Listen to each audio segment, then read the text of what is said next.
Welcome back. We're here, Classic Talk with Bing and Dennis. Today we're speaking with Thomas Hampson. Getting back to your career, you are very versatile. You sing a great many varied genres or styles of music. But I think you always come back to Mozart. Is that true? Mozart has been in there all your career. That's very interesting, Dennis. I wish actually that it was true. It was for a while, and Mozart is the core of any singer, quite frankly. But in fact, I haven't sung Le Nozze di Figaro for a very long time. I mean, I sing arias from all these pieces or ensembles and so on, but I haven't been on stage as the Count for a very long time. I haven't been on stage as Don Giovanni since 2006 in Salzburg. And perhaps in 2006, I did say I wanted to take a break from it, but it hasn't rekindled. Other things have come up, so I can't say that I'm just singing Mozart all over the place. It's very exciting. This summer, I'm coming back to Le Nozze in concert and cinema stage in Baden-Baden and recording with Luca, my son-in-law, Luca Pizzaroni. So we're going to have fun with that. And there are two different productions of Don Giovanni in my future, which I'm very much looking forward to now. So, are there any composers or styles that you have never done and you do not want to do? Gilbert and Sullivan. Gilbert and Sullivan. Without hesitation. Why? I don't know why. It irritates the hell out of me. Ah. And I've had wonderful arguments with passionate Gilbert and Sullivans and people that just think it's more clever by 10. And I don't know what it is. I just cannot. No, thank you. Curiously, I've seen there's a wonderful song cycle by Sullivan called Maud, which is quite wonderful. It'd be fun to sing that, but I can't imagine ever going on stage singing Gilbert and Sullivan, if that answers your question. Steve Sondheim? Steve Sondheim? Well, I think Sondheim's a genius, and I wish Sweeney Todd is just, it's just too low. It's just that niche too low. For me, it's a great piece, and Sondheim is musical theater and opera. I think Sweeney Todd is as much an American opera as Porgy and Bess.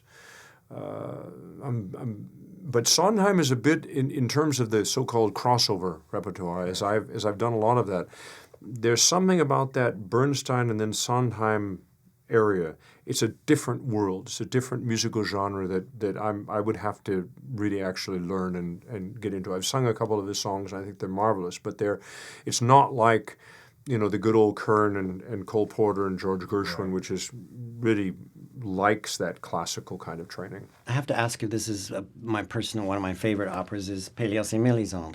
And I don't know, have you ever sung Pélias, or did you have aspirations to? And I was uncomfortable with it, and I gave it back.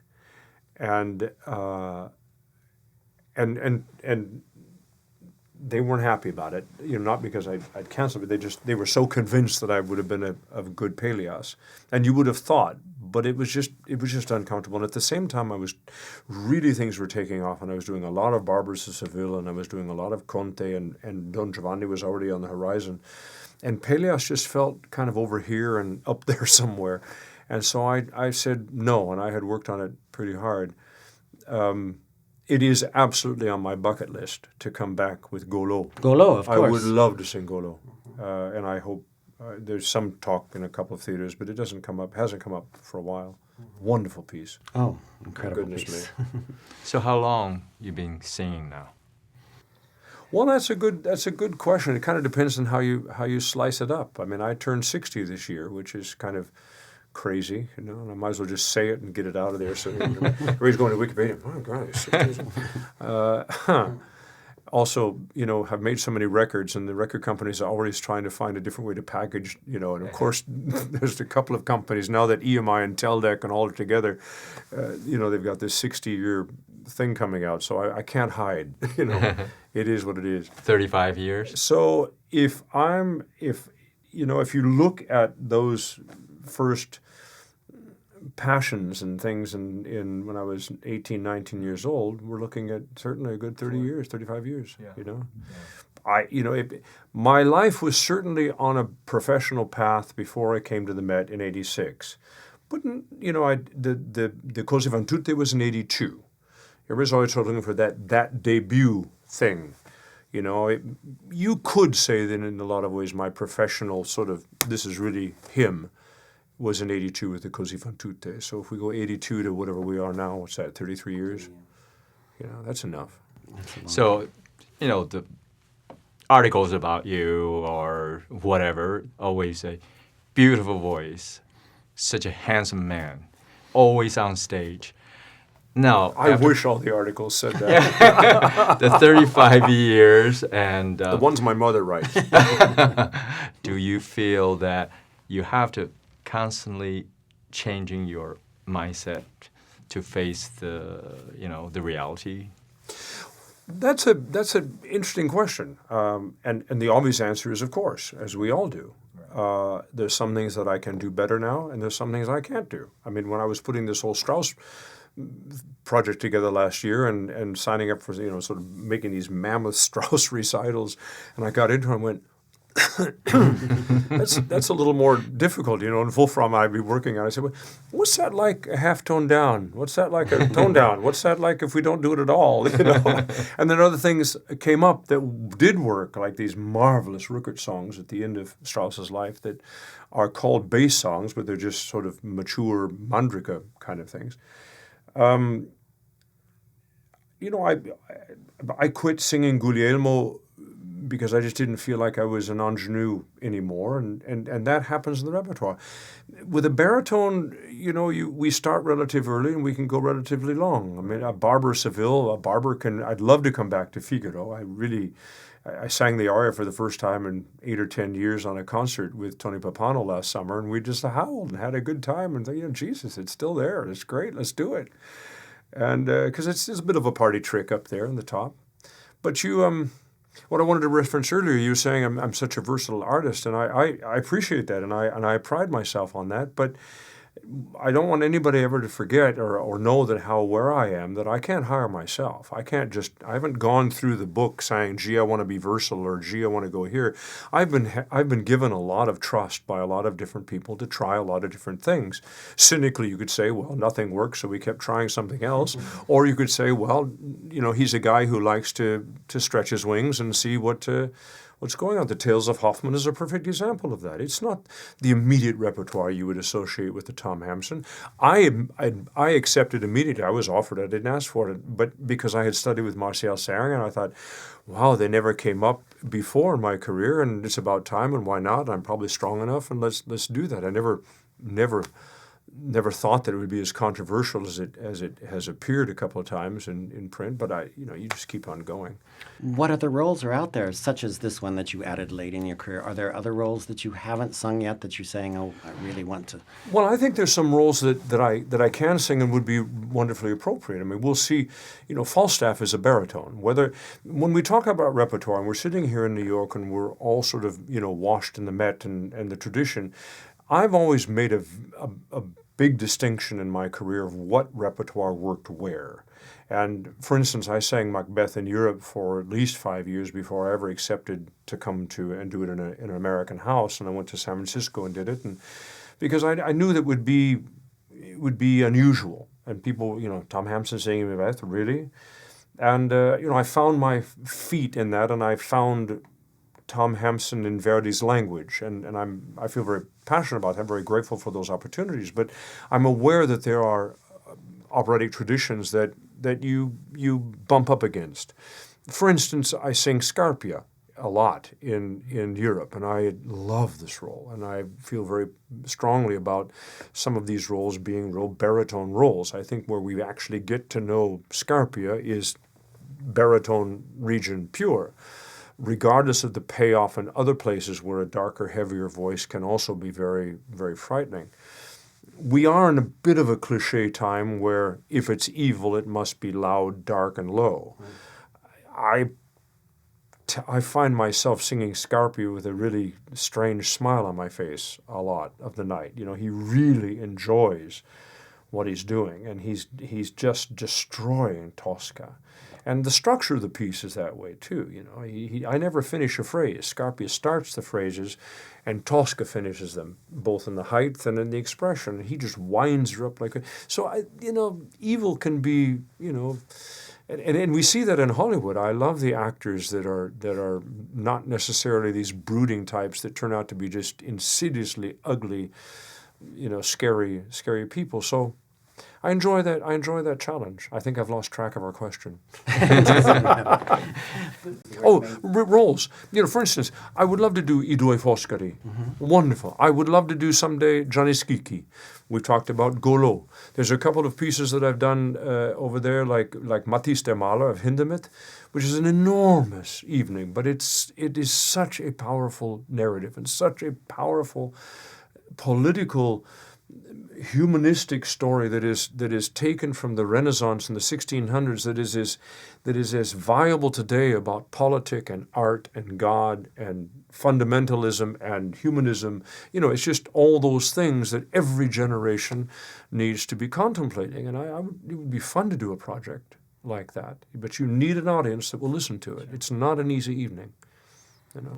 So you still continue to be very strong, looking for new area. Absolutely, and there's a couple of world premieres coming up, one in Munich next year, and there's a couple of pieces that have been written this year. I mean, from Hoffmann until this time next year, it was to be 4 brand new pieces, and one of them a world premiere. I took out one of them, the repertoire, because it was just too much, and I asked to be released, and they were kind enough to let me out of it. But right after this spring, I go to Paris and we do Ernst Chausson, Le Roi Artus.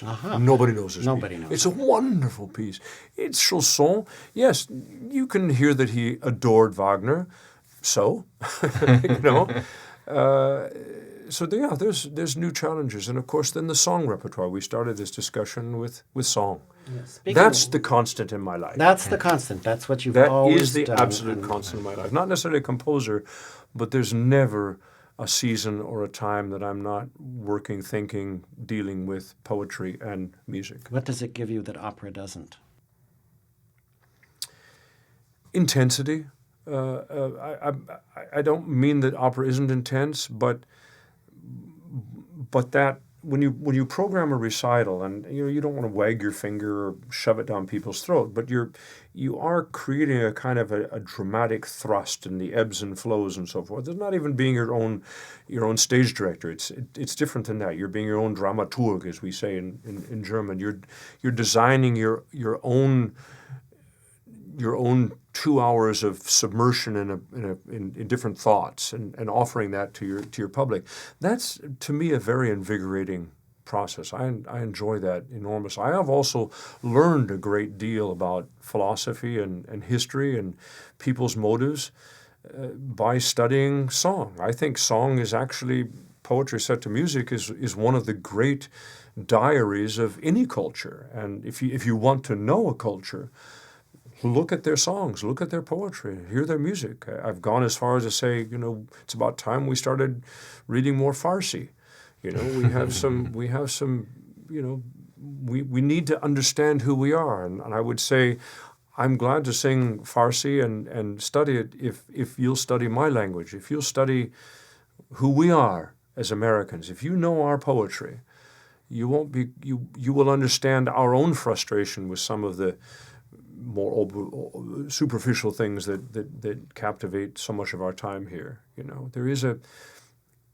There is a serious and extremely worthwhile idealism and intellectual DNA in the American culture, and that sounds like one should be surprised in that. I don't think we are, but we are often from other cultures seen as the bubbling innovators of Starbucks and McDonald's and the new cars and whatever else. And the thrust that keeps us tied together over here has a bedrock of the humanities that I don't think we should ever sell short.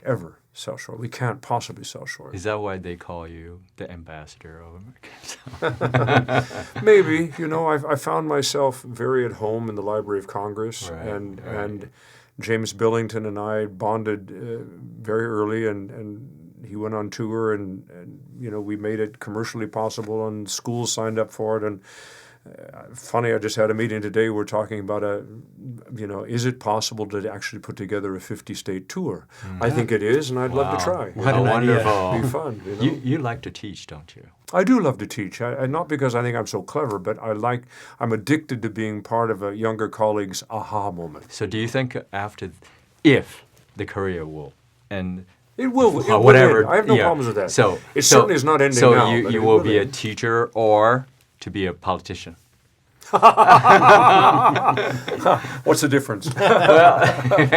No, I have absolutely no ambition, nor am I probably clean enough to go into politics. I have no ambition for that. Well, you were I think my life will probably find myself more in the center of gravity of teaching. There's been some knocks on my door about administration and that sort of thing, and I don't.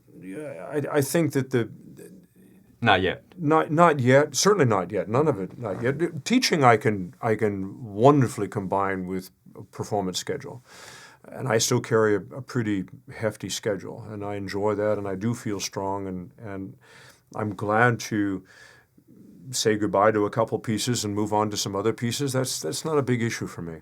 Talking about schedule, I mean, in your field, the schedule is really always horrendous. So how do you deal with it? I mean, especially given younger generations, the singers, how they deal with it. I mean, the fame, everything Well, else. the fame's the easy bit. Oh, really? Thank you so much. Yeah. I think a lot of young artists have to get their heads around the travel and the personal discipline. And also, if somebody's talented and sort of bursts on, the expectation level is very high and sometimes brutal, as well as the offers, and you can't learn this music quick enough or full enough, and it's a big challenge. But the personal discipline, when I talk to young students, I don't have much career advice. I'm a singer, and I love to help my young colleagues sing better.